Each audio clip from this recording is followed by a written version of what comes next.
Kabaklita!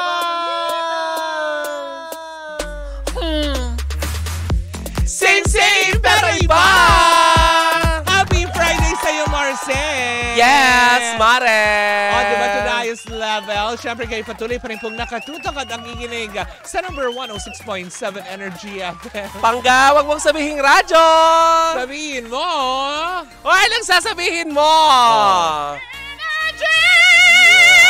Naman, hindi ba? Super excited na ba ang lahat? Dahil bukas na po magaganap ang ating pa-fiesta ni Pangga dyan po sa may barangay Ususan, Taguig City, kung saan nga naman tayo makikihalubilo kasama natin dyan ang Wow Fiesta Videoke. Ano bang inaabangan natin dyan? Naku, maraming surprises, maraming papremyo dahil mamimigay ang Wow Fiesta Videoke ng brand new unit Ay, wow! sa mananalo sa ating Wow Fiesta Videoke Challenge. Maritunay ngang ang Pilipinas ang may pinakamaraming mahihilig kumanta lalo sa videoke. Turot, diba? Sabi nga nila, kahit anong problema mo, basta't may videoke, lahat yan magsasama-sama at magtitipon-tipon. Kaya kaagapay natin ang Wow Videoke. Wow Fiesta Videoke. Diba? Maraming salamat. At syempre makakasama din natin dyan bukas ang Simple G. Simpleng ganda. Simple G.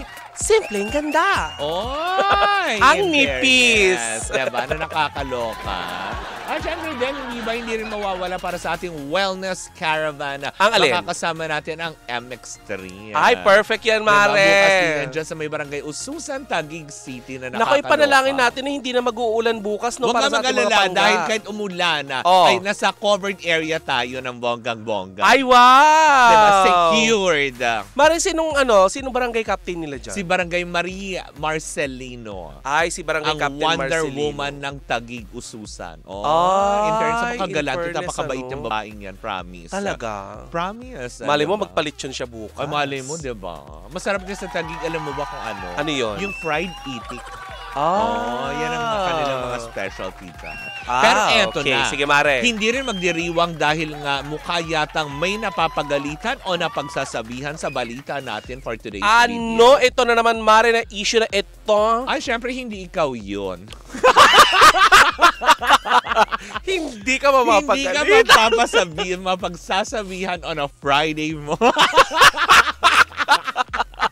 Dahil may Eto na pagkakamaling nga. bakla. Ay, naku, abakalain mo ba naman? Programang Showtime daw, medyo mainit na sa mata ng GMA7 management. Bakit na naman? Dahil, hindi ba? Kung ano ang in-expect ng mga tao, nakita nila na tipong pagtanggap at pag-embrace sa Showtime, di ba? Mukha yata daw ngayon, mukhang, alam mo, nakamonitor na ang matang lawin. Hindi si Kuya Kim, kung hindi ang management ng GMA7 sa mga ginigest nila mga artists.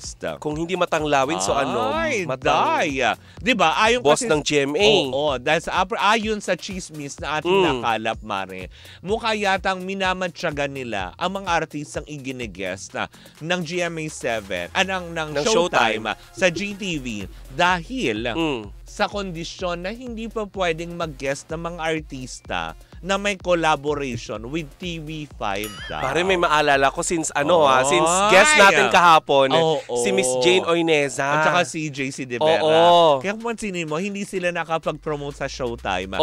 Dahil ang project na ito ay gawa ng TV5 at ng ABS-CBN. Correct. Diba? Actually, nag-guest sila doon, nagsayaw si Miss Jane Oineza, nadulas si Mime. Diba? Na may show pala sila.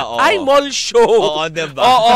Hindi na ituloy. Hindi na ituloy dahil bawal. Doon daw nagsimula doon na parang tipong okay lang na i-guess yung artista. Pero to promote the shows na may collaboration with TV5, nung hindi pwede. Parang sabi tuloy ng ilan, Gina G ang GMA Akala sa TV5. ko ba tapos na ang network war? Diba? Yung mga ganong aspeto. Na parang, diba? Na parang sa kanila pa nanggagaling na no more network war. Pero hindi pwede mag-promote. Ang pwede nyo lang i-promote tulad na lang ng ASAP natin to. Yan, pwede nyo i-promote. I-guess nyo dyan, okay, walang problema ang GMA7.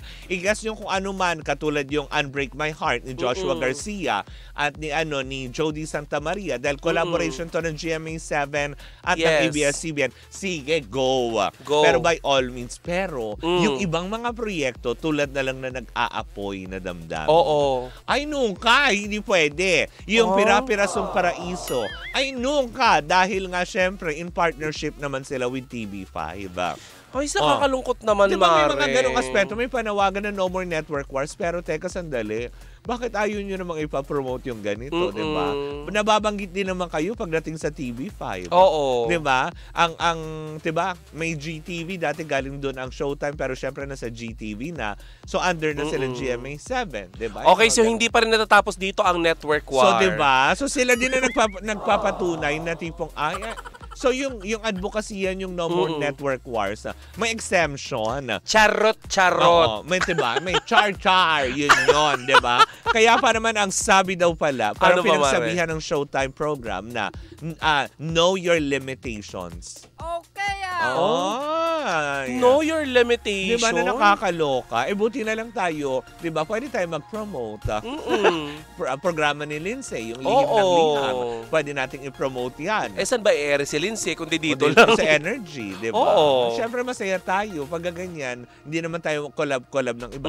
Alam mo, welcome nga sa atin yan. Correct. Yan ang pinaganda kay Energy FM. Pwedeng pumasok kay kahit sino. TV5 ka, kapuso, kapamilya, welcome kayo dito sa Energy FM. Yes. Di ba? So habang nagsispray si Lindsay na binudol na naman niya sa TikTok shop. Mapapanood nyo. Supportan nyo po yung TikTok shop ni Lindsay. Yes. Dahil kumukomisyon na siya doon. Anyway, Mare, yun na nga. Paano yung nakakasad, no? Paano ang mangyayari dyan, lalo na kapag, halimbawa, di ba? Oo.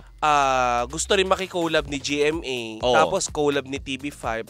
I mean, tatlo sila sa isang show. Pwede kaya Actually, yun? kasi syempre, di ba, may pinoprotektahan pa din naman sila na sarili nilang produkto, ang GMA7. So, syempre, kung papasok nga naman yung ibang produkto na galing sa ibang channel and which is competing pa din, para tuloy sabi ng ilan, ay, parang ano to, kadugtong pa rin ba ito sa usapin? Dahil syempre, doon na lumipat ang TVJ. Karugtong pa rin ba yan? So, personalan pa rin ba ang labanan? Na parang, nasaan na po yung No More Network Wars? Ito, Mare, nag-comment sa atin si David. Chika ni David sa atin, Mare. Sino si David? Yung si David, yung naka-mustard shirt. Ay! Siya nga! Oo. Ay nga, Ano Mare, sabi? ang sabi niya, Mare. Bakit akala ko ba ang gusto lang ng mga network ngayon ay kapakanan ng kapwa Pilipino, ng mga artista, ng mga manonood din. Yes, makapagpasaya. Oo, pero bakit parang gusto pa rin nila ng kompetensya. Oo, diba? Tsaka may mga limitations and everything, diba? Ay, nako. Na parang tipong nakakalungkot isipin kasi sila mismo may panawagan na ganong klase. Tapos ang ending bigla ngayon, mainit ng mata nyo sa Showtime kasi syempre, diba? Na ngayon ang dami nang nag-guest sa kanila tapos halos na lang ibang mga artists yung halos idukduk nyo nga sa kanila, diba? Ngayon mararamdaman ng mga Naku, ayaw yan ng kuya ko na nagba-birthday ngayon. Ay, happy birthday po. Roger Art. Diba? Alam mo, Mare, hindi yan magugustuhan ng ng mga artista ngayon ng Showtime. Correct, diba? Kasi diba, sanay sila na hindi pinaghihigpitan. Correct. Diba, unang-una pa lang yung lang yung kanta ng isang boy group Oo. Na tipong, bakit bawal? So, ang dami ng bawal na. So, ngayon, nagsisimula ng pagbawalan sila. Parang inaakala nila na they can do freely what they want.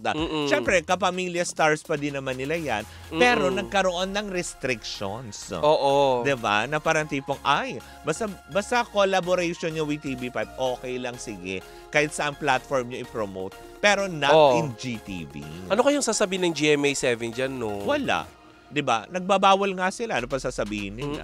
Diba? Grabe, no? Grabe yung mga nangyayari ngayon. Bukod sa, hindi na sila nakakapagbigay ng proyekto sa mga, sa iba nilang artist. Correct. Yung mga pinapapasok naman nila, parang pinaghihigpitan. Diba? Ayaw yun yung Faye Lara na nagpadala ng 100 stars.